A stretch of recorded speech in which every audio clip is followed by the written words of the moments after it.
Here our aim is to find out the integral of 1 minus sine omega t dt from 0 to pi by omega.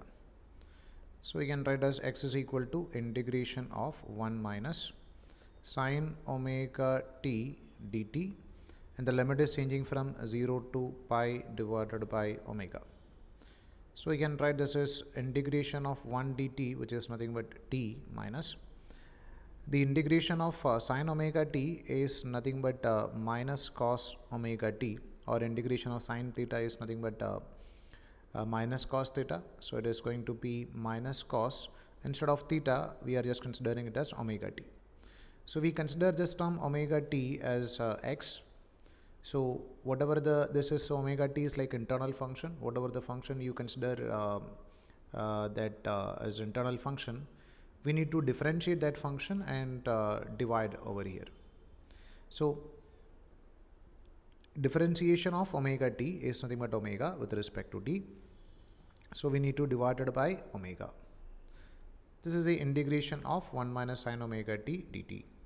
And we can put the limit. Limit is changing from 0 to pi divided by omega.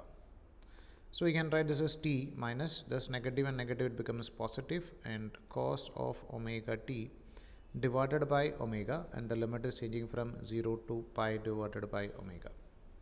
So we can write this as equal to nothing but pi divided by omega minus cos of omega into, instead of t we can take it as pi divided by omega divided by omega. This is the higher limit, minus we can put the lower limit.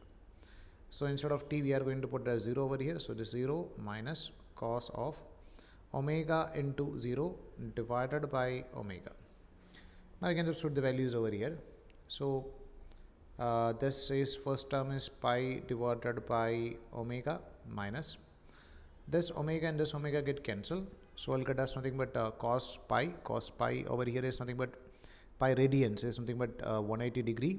So cos 180 is nothing but minus 1. So it becomes minus of cos minus 1 divided by omega minus this, we can take it as nothing but 0 minus this, the value of minus of cos 0. So over here it's going to be 0. Cos 0 is nothing but 1. So you can take it as minus 1 divided by omega. Now if you are taking this omega as LCM, so remaining things we can take it as pi, minus minus it becomes plus 1, minus minus it becomes plus 1.